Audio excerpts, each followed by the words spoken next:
सद्गुरु कबीर का एक पद है, उलटवासी पद।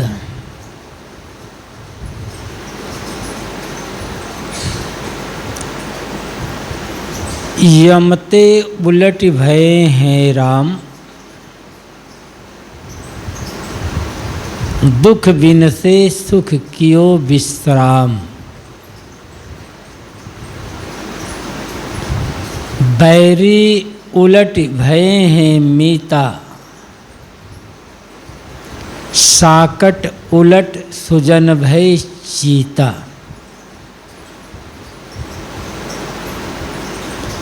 अब मोहि सर्व कुशल करी मानिया,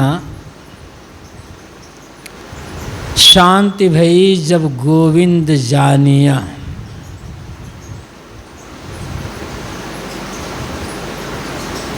तनमह होते कोटि उपाद,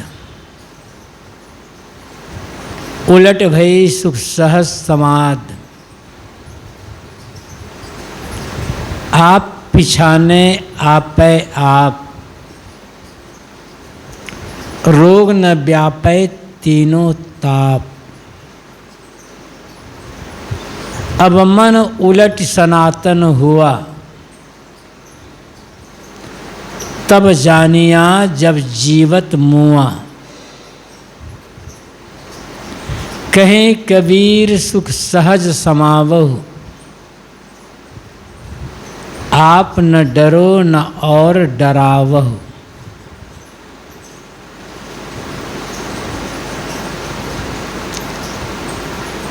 यमते उलट भये हैं राम।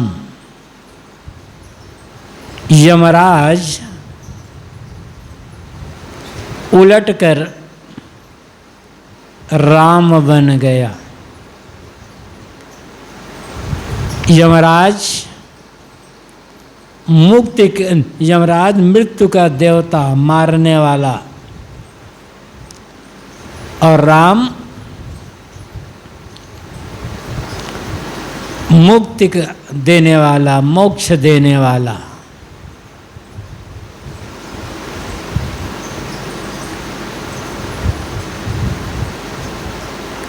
लोगों की कल्पना है कि आकाश में एक लोक है,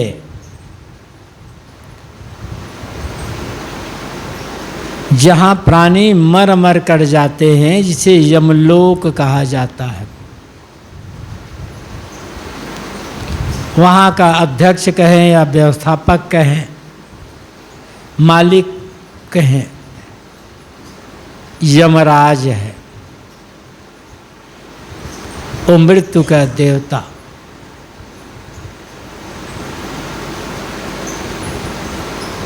यमराज कष्ट देने वाला और राम सुख देने वाला,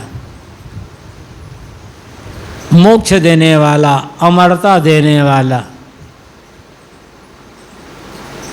तो यमराज राम कैसे बन गया?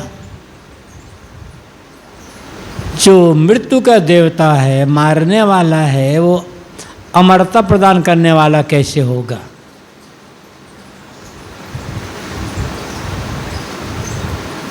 यहाँ बाहरी किसी यमराज की बात नहीं है। सद्गुरु कबीर के ज़माने में आज भी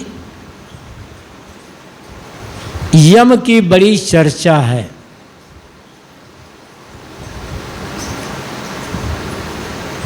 सत्यवान सावित्री की कहानी तो प्रसिद्ध ही है कि यमराज सत्यवान के प्राण को लेकर के जा रहा था, तो सावित्री ने वरदान मांगा।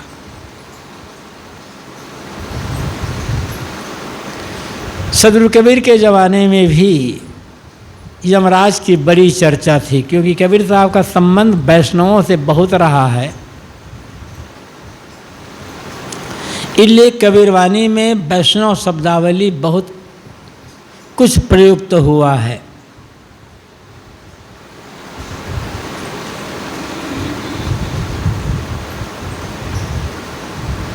साहब ने यमराज शब्द का प्रयोग किया, किंतु अर्थ अपना दिया। सदगुरु कबीर बाहर कोई यमराज नहीं मानते। मृत्यु क्या है? जिन कर्मों के फल भोग में हमारे वर्तमान शरीर की रचना हुई है, जिन कर्मों को हम प्रारब्ध कर्म कहते हैं, प्रारब्ध कर्म पूरे हुए, शरीर और जीव दोनों अलग अलग हो गए, शरीर और जीव का वियोग हो गया, उसी को हम मौत कहते हैं। और मौत में केवल रूपांतरण होता है, विनाश कुछ भी नहीं होता है। मिट्टी पानी आग हवा से शरीर बना था, उन्हें जाकर मिल गया। जीव अमर है, अपने कर्मानुसार वो फिर दूसरी खानी में शरीर धारण करने के लिए चला गया। नष्ट क्या हुआ? नष्ट कुछ नहीं हुआ, लेकिन संयोग का वियोग हुआ, बस इतना ही है। जो शरीर दिखाई पड़ रहा है सामने, जिस शरीर से हमारा रिश्ता नाता है, वो शरीर लुप्त हो जाता है।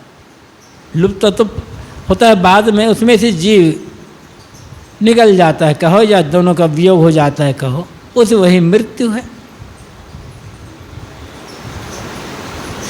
तो यमराज जो कष्ट दे, यमराज जो हमें भटका दे, बंधनों में डाल दे, वो यम है। और ऐसा यम जो सदैव हमारे साथ लगा होता है, हमें सन्मार्ग से भटकाता रहता है, कल्याण मार्ग से विमुख करके, विचलित करके बंधनदायी मार्गों में डाल देता है, वो उसे बंधनों में बांध देता है। वो यम कौन? हमारा अपना मन। पहले समझ नहीं थी, मन में सांसारिक राग रंग की भावना थी, पेट और भोग जीवन का लक्ष्य माना जा रहा था, तो हमारा मन हमको ही भटका रहा था। अनेक प्रकार बंधनदायी कर्मों में, कुकर्मों में लगा कर रखा हुआ था। हम मन के चलाए से, मन के कहे अनुसार से सारा काम करते चले जा रहे थे। काम तो कर रहे थे सुख पाने के लिए, किंतु सुख तो मिल नहीं रहा था, दुख ही दुख बढ़ता चला जा रहा था। काम कर रहे थे स्वतंत्र होने के लिए, किंतु परतंत्रता, परवस्था बढ़ती जा रही थी। काम कर रहे थे छूटने के लिए, किंतु बंधन और जगड़ता चला जा रहा था। कोई दृष्टि अलग थी, दिशा अलग थी, इसलिए सब कुछ जो हो रहा था उल्टा हो रहा था। हमारा मन हमें प्रलोभन दे रहा था विषय सुखों का, और हम उसी तरफ दौड़ते चले जा रहे थे। लेकिन पूर्व के संस्कारों का, शुभ संस्कारों का उदय हुआ, भावना बदली, संत मिले, गुरुजन मिले, उनकी संगति मिली, उनकी सीख मिली, तो दृष्टि बदल गई।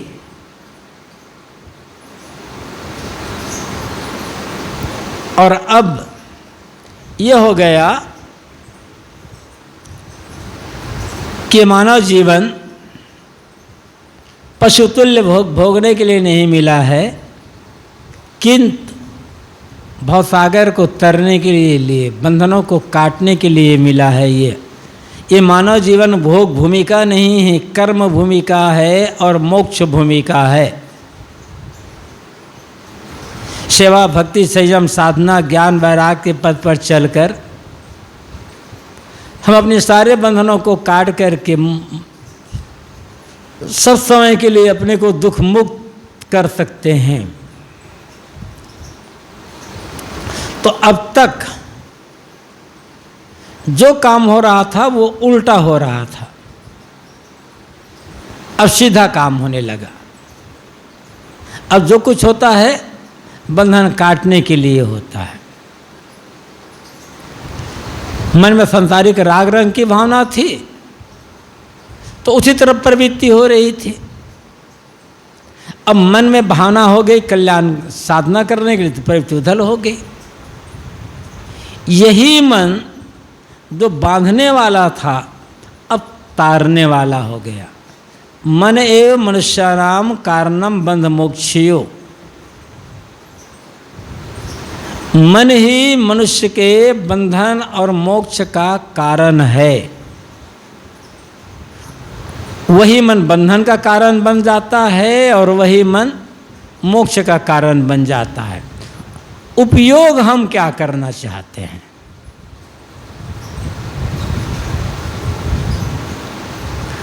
निर्भर उपयोग पर करता, दिशा कैसी हमारी है।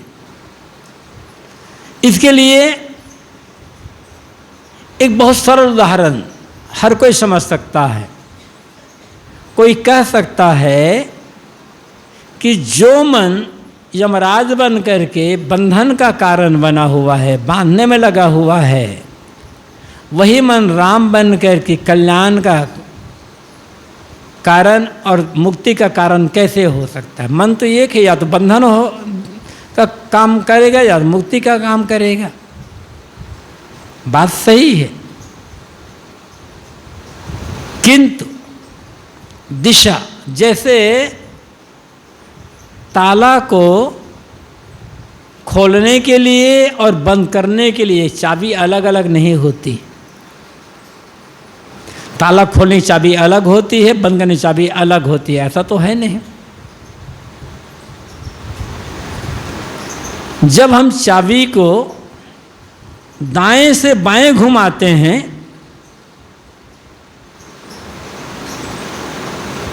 तो ताला बंद हो जाता है, और बाएं दाएं घुमाते हैं तो ताला खुल जाता है। चाबी वही है, घुमाने की दिशा कैसी है? मन वही है। काम क्या ले रहे थे मन से? मन में कुछ चिंतन है, सांसारिक चिंतन, वासनात्मक चिंतन है, राग द्वेष का चिंतन है, ईर्ष्या बैर विरोध का चिंतन है, नकारात्मक चिंतन है, तो मन यमराज बन जाएगा।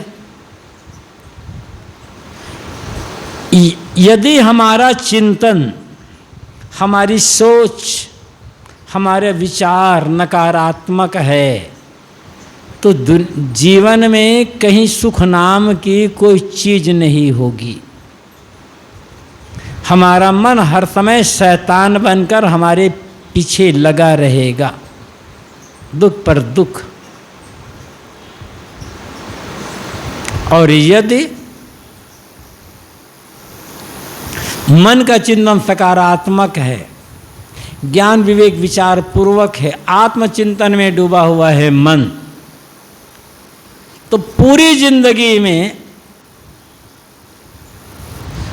शरीर की तकलीफ भले हो जाए, मन का दुख नहीं होगा, मानसिक दुखों से छुटकारा हो जाएगा। इसलिए यदि मानसिक चिंता, भय, तनाव, इनसे बचना चाहते हैं तो कहीं कुछ नहीं करना है, एक ही काम करना है, चिंतन सकारात्मक रखें, विवेक विचार पूर्वक सोचे, आत्मचिंतन का काम करें, मन राम बन जाएगा। और ऐसा राम बनेगा कि सदैव साथ बना रहेगा। बाहर तो कोई तारने वाला राम नहीं आएगा हमारे पास। बाहर कोई ऐसा राम नहीं बैठा, तो कोई परमात्मा नहीं बैठा है जो कृपा कर देगा और थोड़ा रोने गिराने से हमें कल्याण दे देगा। वो राम जो तारने वाला है। बाहर यदि राम है तारने वाले, तो विवेक वैराग्यवान संत गुरुजन हैं, और भीतर राम है तो हमारा एक तो आपा तो है ही, लेकिन हमारा मन। बाहर कोई यमराज है तो गलत पाठ पढ़ाने वाले नर नारी, कुसंगी, कुसंग का पाठ पढ़ाने वाले, गलत सीख देने वाले जो नर नारी है वो यमराज है। और भीतर यमराज है तो हमारा मन है। यमते उलट भये हैं, राम साहब कहते हैं। संत मिले, गुरुजन मिले, थोड़ी समझ परिपक्व हुई, अब सेवा भक्ति संयम साधना ज्ञान विचार के मार्ग में लग गए, तो अब तक जो हमारा मन यमराज बन करके हमें भटका रहा था, अब राम बन करके हमें तारने वाला बन गया।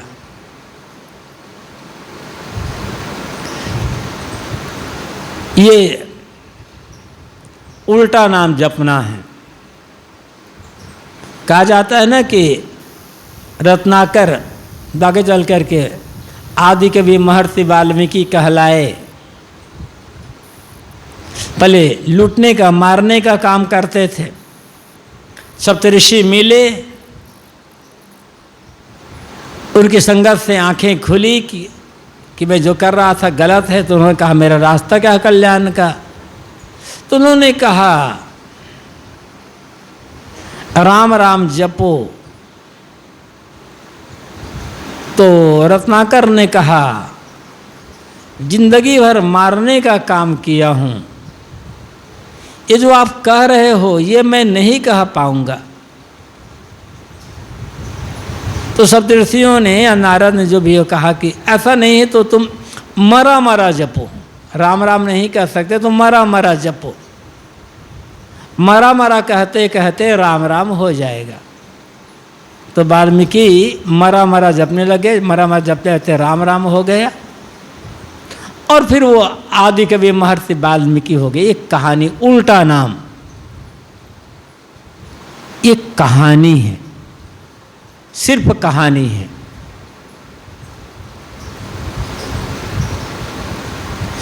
कैसा कोई कसाई से कसाई क्यों ना हो, वह भी राम राम कह सकता है। कहलवा करके देख लेना। क्यों नहीं कह सकेगा? यदि मुख में जीभ है, गूंगा, वो गूंगा नहीं है, तो हत्यारा से हत्यारा भी राम राम कह सकता है। तो वाल्मीकि क्यों नहीं कह सकते थे?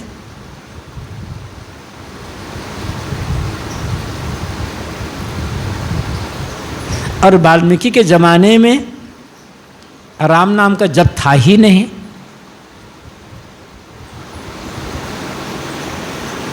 जिसमें वाल्मीकि हुए हैं उसमें राम नाम जपना कोई जानता ही नहीं था। ऐतिहासिक दृष्टि से माना जाता है कि राम नाम जप का प्रचलन आज से ज़्यादा से ज़्यादा 1200 साल पहले से शुरू हुआ है। पहले राम नाम राम नाम कोई जपता ही नहीं था भारत में। पूरी वाल्मीकि रामायण में राम राम जपने की बात ही नहीं है। उल्टा नाम, पहले वाल्मीकि हिंसक रास्ते पर चल रहे थे, अब उल्टा रास्ता, उल्टा नाम, अहिंसा का मार्ग पकड़ लिए। ये उल्टा नाम है। आदमी हिंसक रास्ते में चल रहे थे, अहिंसा का मार्ग हो गए, पकड़ लिया, उल्टा नाम। पहले बाद में क्रोध लड़ाई झगड़ा करते थे, अब क्षमा प्रेम का ब्याह करने को उल्टा नाम हो गया। पहले महालोभी कंजूस थे, अब दानी बन गया, परोपकारी बन गया, सेवापरायण बन गया, उल्टा नाम हो गया। पहले दुर्गुणी थे, दुराचरण पद पर चल रहे थे, अब सद्गुणी बन गए, सदाचार पर चलने लगे, उल्टा नाम हो गया। पहले अत्यंत विषय लंपट थे, अब संयमी त्यागी हो गए, उल्टा नाम हो गया। यह उल्टा नाम है, और इसी उल्टा नाम से कल्याण होगा, किसी नाम के जपने से कल्याण नहीं होने वाला है। तो यमते उलट भय हैं राम। यमराज गंदा मन अब निर्मल हो गया, तो अब राम बन गया, अब कल्याण का साधन बन गया। यमते उलट भय हैं राम, दुख बिन से सुख कियो विश्राम। अब इसलिए अब दुख समाप्त, अब तो मन हर समय सुख में ही विश्राम कर रहा है, दुख रह ही नहीं गया। यदि मन निर्मल है, अच्छी विचारों में, आत्मज्ञान में, आत्मचिंतन में डूबा हुआ है, कहीं किसी के प्रति कोई अपेक्षा नहीं है, कहीं किसी के लिए राग द्वेष अहंता ममता नहीं है, तो दुख कहाँ है? फिर दुख कहाँ से पैदा होगा? शरीर में जो तकलीफ आ जाती है, कीड़े मकोड़े ने काट लिया, मच्छर ने काट लिया, ठंडी गर्मी लग गई, भूख प्यास लग गई, रोग व्याधि शरीर में आ गए, ये सब बाहर गए, इससे आदमी पीड़ित नहीं होता। सबसे बड़ा दुख मन का ना होना। और दुनिया में आज तक सब कुछ किसके मन के अनुसार हुआ है?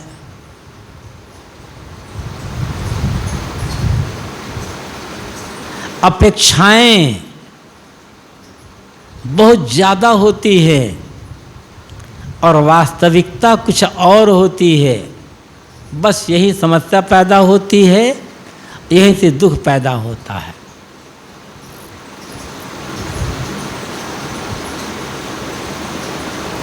मन का दुख समाप्त, तो बाहर दुख है ही नहीं। और मन का दुख इच्छा की पूर्ति ना होना, किंतु यहाँ तो यमराज राम बन गया है। प्रारब्ध में पूरा विश्वास है, जो मिल रहा है प्रारब्ध पुरुषार्थ के अधीन, उसमें पूरा संतोष है, तो दुख कहाँ है? कोई चाहना ही नहीं है, तो दुख कहाँ है? चाहना से दुख पैदा होता है ना, और चाहना नहीं है तो दुख कहाँ है फिर?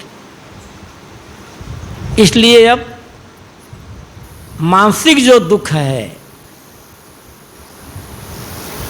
ये मानसिक दुख नष्ट हो गया, तो इसलिए अब पूरा सुख में विश्राम, मन की जो निर्मलता है, अंतर्मुक्ता है, संतोष, ये सुख का सागर है। और सुख का सागर भीतर है।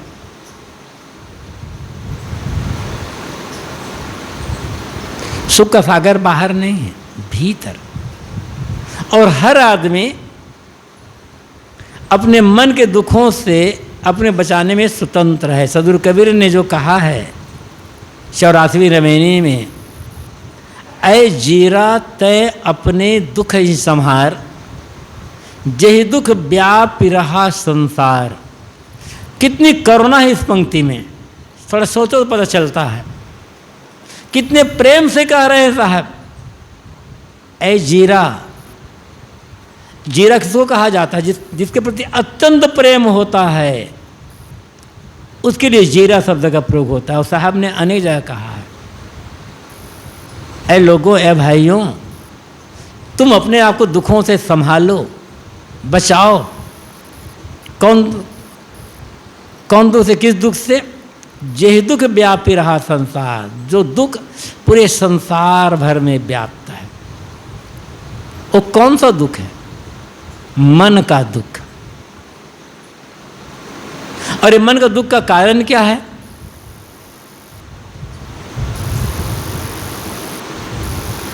कारण बाहर नहीं है।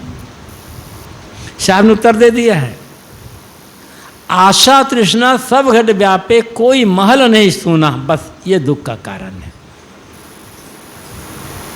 आशा तृष्णा, जो नहीं मिला है उनकी आशा होती है, मिले, ये मिले, वो मिले, वो मिले, ये जो चाहना है वो आशा है। इसे आशा को हम इच्छा भी कहते हैं, चाहना भी कहते हैं। और जो कुछ मिला है वो और बढ़े और बढ़े और बढ़े, ज़्यादा मिले, ये तृष्णा है। नहीं मिला है उसकी चाहना आशा, जो मिला है उसमें और चाहना तृष्णा।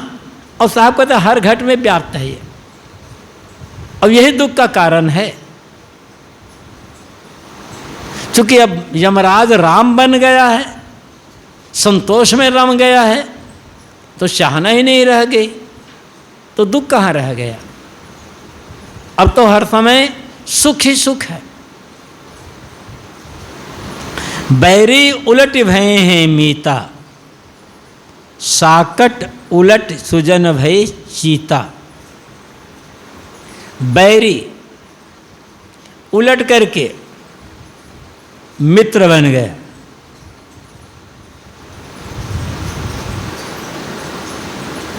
ये बैरी कौन है?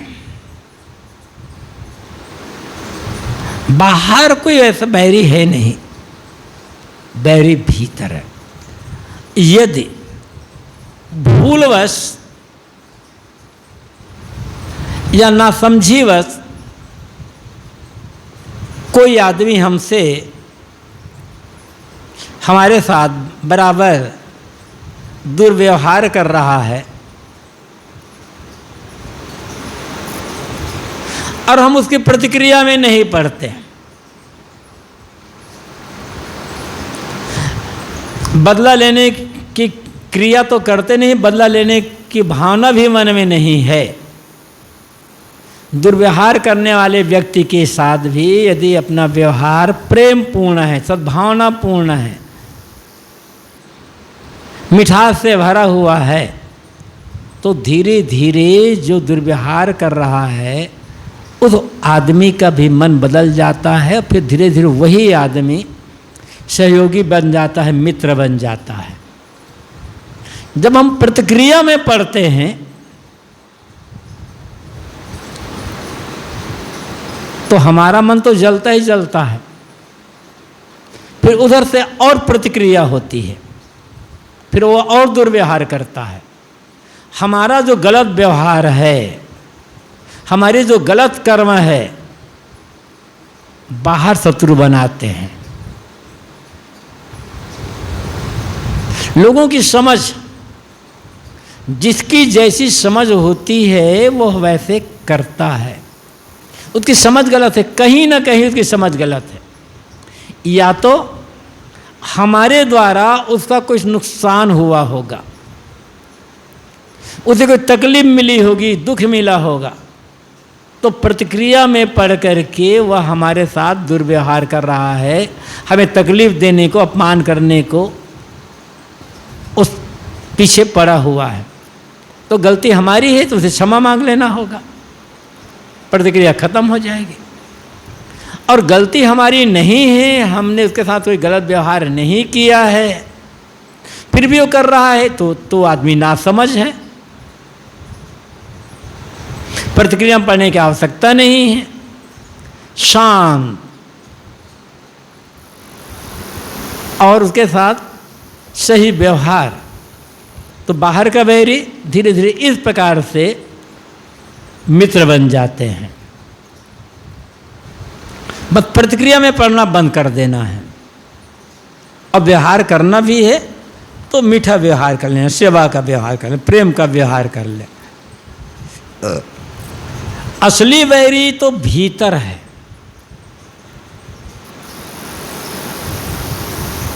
वो क्या है?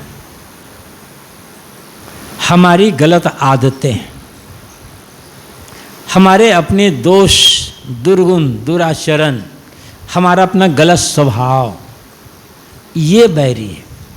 हमारा स्वभाव गलत ना होता, हमारा व्यवहार, हमारा आचरण, हमारे कर्म गलत न होते, तो बाहर के लोग प्रतिक्रिया में क्यों पड़ते हैं?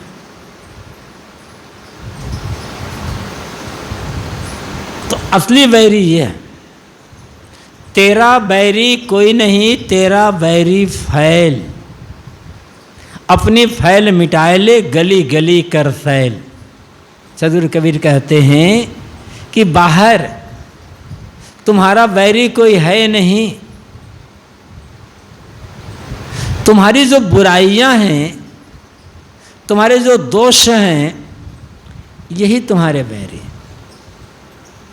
अपने दोषों को मिटाने का काम हम नहीं करते, बाहर के शत्रुओं को मिटाने का काम करते हैं। लेकिन बाहर के एक शत्रु को मिटा दोगे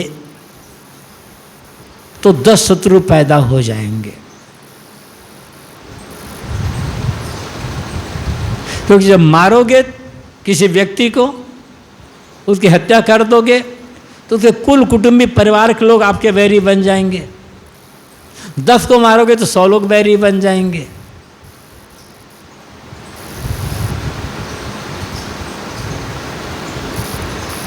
तो बाहर के बैरी को नहीं मारना है, मारना है भीतर के बैरी को। और मारना क्या है?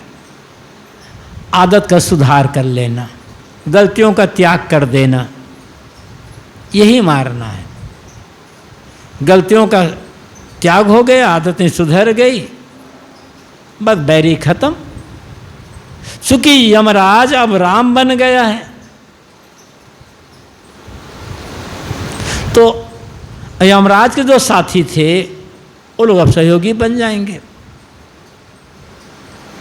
जब मन सांसारिक भावना, राग रंग की भावना में पड़ा हुआ था, दुनिया के पीछे दौड़ रहा था, तो मन में क्या थे? काम, क्रोध, लोभ, मोह, राग, द्वेष, ईर्ष्या, घृणा, वैर, विरोध, यही हमारे शत्रु थे। ये यमराज की सेना, यमराज के दूत हैं, और ये हमारे पीछे पड़े हुए थे, रात दिन हमारे साथ लगे रहते हैं, और हम ही इनको पालते पोसते हैं, और ये हमें केवल तकलीफ देते हैं। लेकिन चूंकि अब यमराज राम बन गया, तो मन की जो ये यमराज की जो सेना थी वो खत्म। अब क्या हुआ? दया, क्षमा, सत, धीर, विवेक, विचार हो गया। काम भक्ति में बदल गया, क्रोध वैराग में बदल गया, लोभ ज्ञान में बदल गया, कंजूसी सेवा में बदल गई। तो अब बैरी उलट करके मित्र बन गए। अच्छा व्यवहार पा करके शत्रु भी मित्र बन जाते हैं, काम कर लेते हैं।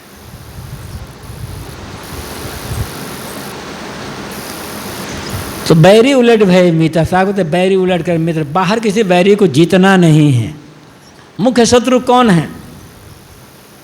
हमारी इंद्रियां। विश्राम सागर में ही प्रश्न आया है, राम ने उत्तर दिया है, लक्ष्मण ने प्रश्न किया, उनमें एक प्रश्न है, कोवा शत्रु, शत्रु कौन? अजितेंद्रिय मीता, जो इंद्रियां जीती हुई नहीं हैं, जो इंद्रियां असंयमित हैं, चंचल हैं, विषयों की ओर उन्मुख हैं, वही इंद्रियां हमारे शत्रु हैं। और मित्र कौन? जब उन्हीं इंद्रियों को संयमित कर लिया गया, इंद्रियों पर विजय प्राप्त कर ली गई, तो वही इंद्रियां मित्र बन गई। दिशा बदल गई ना। इसलिए एक मन के सुधर जाने पर जीवन में सब कुछ सुधर जाता, सब कुछ बदल जाता है। मन ही तो मूल है, और उसी मन को शोधने का काम हम नहीं करते। मन को मारने का मतलब क्या है? मन को शोधना, मन से सही काम लेना, मन के जो रागात्मक भाव है उसको खत्म करना, ये मन को मारना है। तो जीवन में सब कुछ बदल जाएगा। फिर बैरी उलट भय हैं मीता, साकट उलट सुजन भय चीता। साकट उलट करके सुजन बन गए, सज्जन बन गए।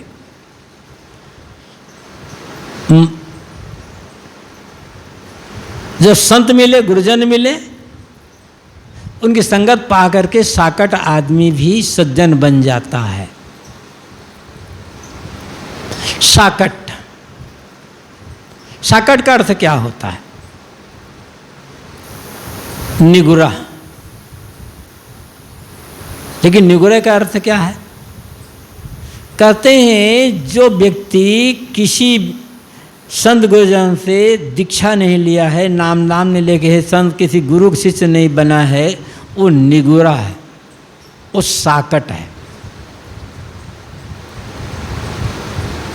और जो दीक्षा ले लिया, किसी गुरु का शिष्य हो गया, वह गुरुमुखी हो गया।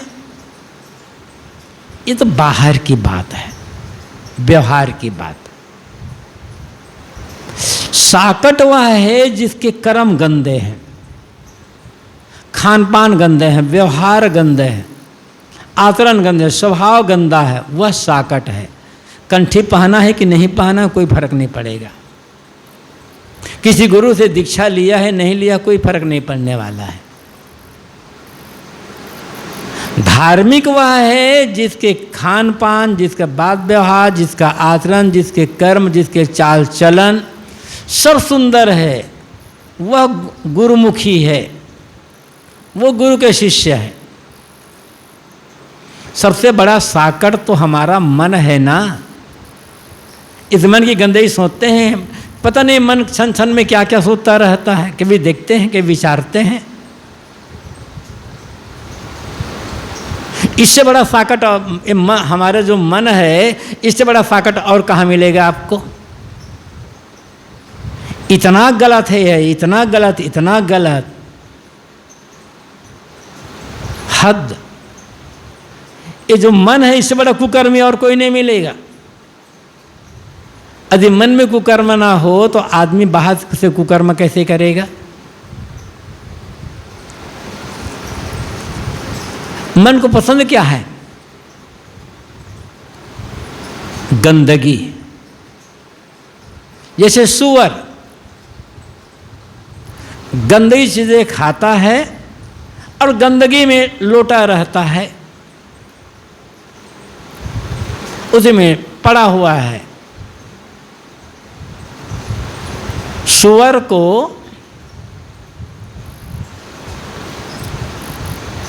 गंदी जगह से उठाकर साफ पानी, साफ जगह में लेटा दो तो कहेगा पता नहीं ये लोग कहाँ ले आया मुझे नरक में। सूअर जिस समय बड़े प्रेम से विष्ठा खा रहा हो, स्वर्ग का राजा इंद्र आ जाना, चलो स्वर्ग, तो कहेगा विष्ठा मिलेगी नहीं मिलेगा पहले बताओ। नहीं मिलेगा क्या करें स्वर्ग में जा करके। ये मन उससे भी बड़ा सुअर बना हुआ है। हमेशा गंदगी गंदगी गंदगी गंदगी खोदता है मन। ये मन जैसा सुअर कहीं नहीं मिलने वाला है।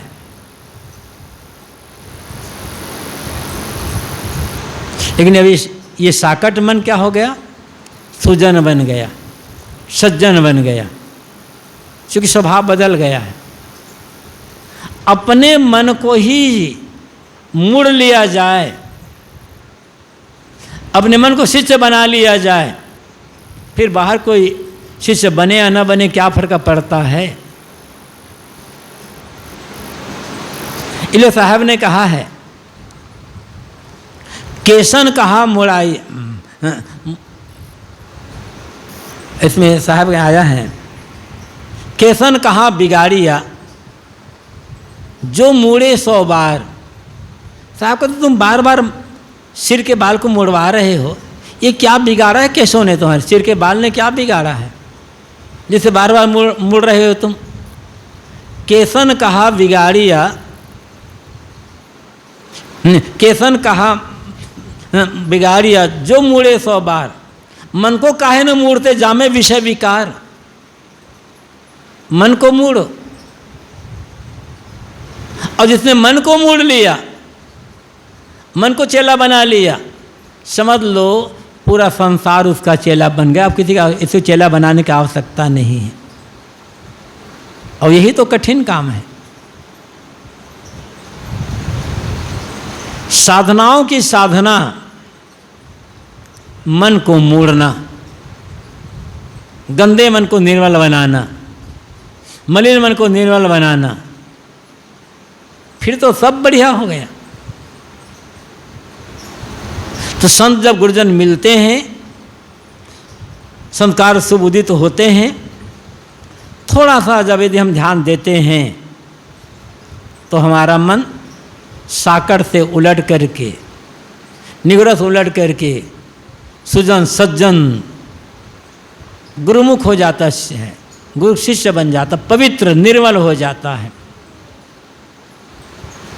तो बैरी उलट भये हैं मीता, साकट उलट सुजन भये चीता। अब मोहि सर्व कुशल करी जानिया, अब मोहि सर्व कुशल करी मानिया, शांति भई जब गोविंद जानिया। अब तो सब तरफ मेरा सर्व कुशल मंगल ही मंगल है। अकुशलता समाप्त, अमंगलता समाप्त, क्योंकि मन ही निर्मल हो गया, मन पवित्र हो गया, मन अंतर्मुख हो गया है। इसलिए सर्व कुशल मंगल है। हम बाहर को कहते हैं, हालचाल पूछते हैं, भैया कहो भैया, हाँ भैया सब कुशल मंगल है। ये तो शिष्टाचार है। किसी से पूछो, कहो भाई क्या हाल चाल है, कुशल मंगल है ना? हाँ सा, हाँ महाराज, हाँ भैया सब कुशल मंगल है। ये कहने का है कुशल मंगल। पूछो कोई दुख तो नहीं है, थोड़ा गहराई झाँक करके, तो इतना दुख रहेगा कि भैया अब बंद कर दे, भैया बंद कराना पड़ेगा। कैसे बता देगा एकाएक? ले साहब ने व्यंग किया, कुशल कहत कहत जगबिन से कुशल काल की फांसी हो। कुशल है कुशल है कुशल है कहते कहते संसार लोग मर मर चले गए। कुशलता ही काल की फांसी है। सांसारिक धन दौलत की वृद्धि, पुत्र परिवार की वृद्धि, पद प्रतिष्ठा की वृद्धि, मान सम्मान, हम कहते हैं हाँ भैया सब कुशल मंगल है। अरे यही कुशलता तुम्हारे लिए काल की फांसी है, क्योंकि इसमें से कोई साथ देने वाला है नहीं। न कुल परिवार साथ देगा, न धन दौलत, न पद प्रतिष्ठा, न मान सम्मान, साथ कौन देने वाला है इसमें से? किससे? और इनकी वृद्धि में हम रात दिन लगे रहते। ठीक है, जीवन है, ये सब बिगाड़ना नहीं है, मेहनत करते जाएंगे, चीज़ें बढ़ेगी, कुल परिवार रहेगा, सही काम करो, प्रतिष्ठा होगी, पद मिलेगा, मान सम्मान होगा। लेकिन ये सब व्यवहारिक है। यदि मन अशांत है तो इनमें से कुल परिवार, पद प्रतिष्ठा, मान सम्मान, धन ऐश्वर्य, बाहर ऐसी कौन सी चीज है जिसके मिल जाने पर मन की अशांति दूर हो जाती है? चीजें बढ़ती गई, मन अशांत होता चला गया। चीजें बढ़ती गई, चिंता बढ़ती चली गई। चीजें बढ़ती गई, भय बढ़ता चला गया। तो बाहर के बढ़ने से क्या फायदा हुआ? थोड़ी चीजें हो, छोटा परिवार हो, साधु से समारोह से जीवन गुजर हो रहा हो, मन शांत हो, प्रसन्न हो, निर्मल हो, तो घाटा कहाँ है फिर? किस बात में घाटा है फिर? मन का शांत रहना ये सबसे बड़ी उपलब्धि है, जीवन का असली कमाई, असली पूंजी। सदगुरु कहते हैं अब मैं सर्व कुशल करी मानिया। अब मेरे लिए सब तरफ कुशल मंगल, जहाँ जाता हूँ कुशल मंगल ही है। कुशल कुशल जो कहता जग में रहा न कोई, जरा मुई न भय मुआ कुशल कहाँ से होए। जरा मुई न भय मुआ, मन का भय वृद्धावस्था है, चिंता नहीं मिटी, भय नहीं मिटा तो कुशलता कहाँ है। और चिंता मिट गई, कोई भय नहीं रह गया, जो छूटने वाला छूटेगा, मेरा अपना जो मेरा वो नहीं छूटेगा। ये नियम है, जो मेरा अपना नहीं है वो छूट करके ही रहेगा, लाख उपाय कर ले। और मेरा जो अपना है वो कभी छूटेगा ही नहीं। जो छूट जाए वो मेरा नहीं है, और जो कभी ना छूटे वो मेरा है। अब विचार सकते हैं ऐसी कौन सी चीज़ें हैं जो छूटने वाली है, जिन्हें हम पकड़ करके भी पकड़ नहीं पाते, और जिन्हें छोड़कर भी छोड़ नहीं पाते। कहा जाता है बच्चा जब पैदा होता है तो मुट्ठी बंधी होती, कहते मुट्ठी बांध जगत में आए हाथ पसारे जाते। पर बच्चा पैदा होता है तो मुट्ठी बंधी होती है, और जाता है तब मुट्ठी खुली हाथ जाता है। बच्चा पैदा हुआ तो मुट्ठी बंधी हुई है, पैदा होते ही बच्चा घोषणा करता है जो मिलेगा मुट्ठी में पकड़ कर रखूंगा, मैं छोड़ूंगा नहीं किसी को। एक घोषणा कर रहा है, मान लो बच्चा पैदा हुआ है, लेकिन कह रहा है जो मिलेगा ना मुट्ठी में पकड़ रहा हूँ, छोड़ूंगा नहीं। और जिंदगी भर पकड़ता, जिंदगी भर पकड़ता है, और जाता है तो खुले हाथ, भैया पकड़ा तो बहुत, देख लो हाथ में कुछ पकड़ा, कुछ आया नहीं। होता है ना ये, सबके साथ होना ही यही। तो साहब कहते हैं अब मैं सर्व कुशल करी मानिया। कामना मिट गई, चाहना मिट गई, मन बस में हो गया, निर्मल हो गया, मन राम बन गया, तो सब तरफ कुशल ही मंगल है। क्यों? शांति भई जब गोविंद जानिया। जब गोविंद को जान लिया तब मन में शांति आ गया, और जब शांति है मन में हर समय तो कुशल मंगल ही है ना। यहाँ साहब गोविंद को जानने की बात कहते हैं। गोविंद शब्द मुख्य रूप से धार्मिक क्षेत्र में श्री कृष्ण के लिए प्रयुक्त होता है।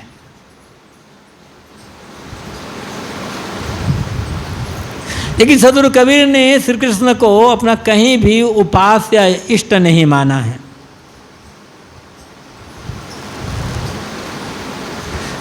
सद्गुरु कबीर ने ऐसे बहुत सारे शब्द अपनी वाणियों में लिया है जो वैष्णव परंपरा में चलते थे, लेकिन अर्थ साहब ने अपना दिया। यहाँ गोविंद लिया, रेवण पकड़ में आया है ना, छाड़ू कपट नर अधिक सयानी, कहीं कबीर भजो सारंग पानी।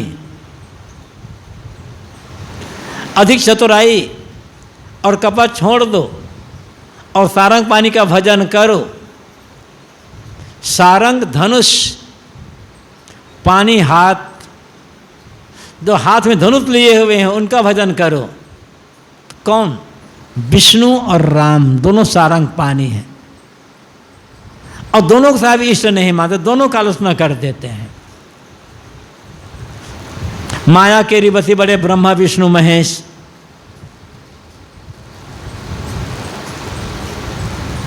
साहब का देते हैं, और कहते हैं रामचंद्र तपसी से जिन्हें जग बिट माया।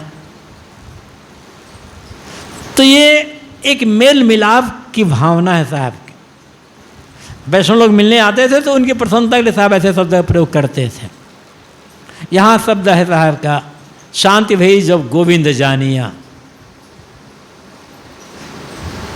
अब जब गोविंद को जान लिया तब शांति होगी। जैसे साहब ने कहा है ना, सहज समाधि उन्मुनि जाने, सहज समाधि उन्मुनि जागे सहज मिले रघुराई। तो यह रघुराई मिलने की बात नहीं है, साहब के रघुराई बाहर नहीं है, भीतर है। ऐसे शब्द गोविंद के लिए, गोविंद शब्द परमात्मा के लिए प्रयुक्त होता है, लेकिन साहब उसका प्रयोग किसके लिए करते हैं?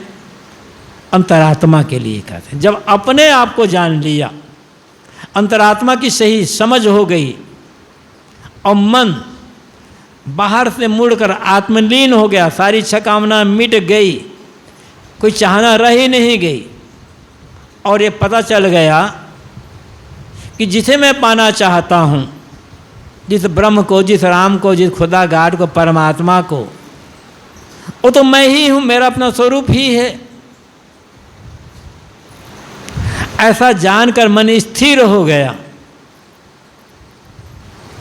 और अब आत्मलीन हो गया मन, तो सब तरफ शांति शांति हो गई, अब कुशलता समाप्त। इसलिए जिधर जाते हैं, जिधर जाएं, हर तरफ कुशल मंगल कुशल मंगल कुशल मंगल है। और जब तक अपने आप की परख नहीं हुई, अपने आप की पहचान नहीं हुई, मन से कामनाएं नहीं छूटी, बाहर कहीं कुशलता है ही नहीं। किंतु अब पहली पंक्ति में जो साहब ने कह दिया ना, यम ते उलट भये हैं राम, चुके अब यमराज राम बन गया है। इसलिए जीवन की सारी घटना बदल गई है, सब कुछ उलट पलट गया है। अब अकुशलता समाप्त, अशांति समाप्त, दुख समाप्त, कुशल मंगल है। और सारा क्लेश मिट करके, सारी हलचल मिट करके पूरी गहरी शांति में अब मन लीन हो गया है। अब कहीं कुछ करना बाकी नहीं रह गया है। साहब ये सदगुरु कबीर की घोषणा है, और चूँकि वो इसी भाव में जी रहे थे, सदगुरु कबीर ने जो कुछ भी कहा है जी करके कहा है, अनुभव की बात। हम तो केवल व्याख्यान कर देते हैं बस, लेकिन उन्होंने जी कर कहा। उनकी एक एक पंक्ति में उनकी जीवन का रस समाया हुआ है, अनुभव रस।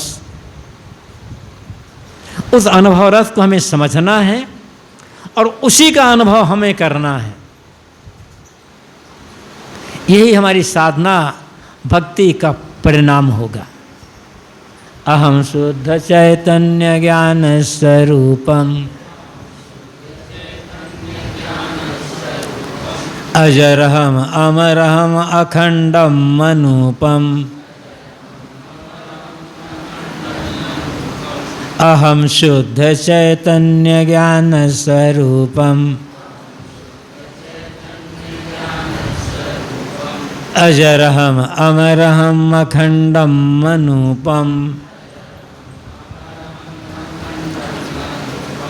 अहम शुद्ध चैतन्य ज्ञान स्वरूपम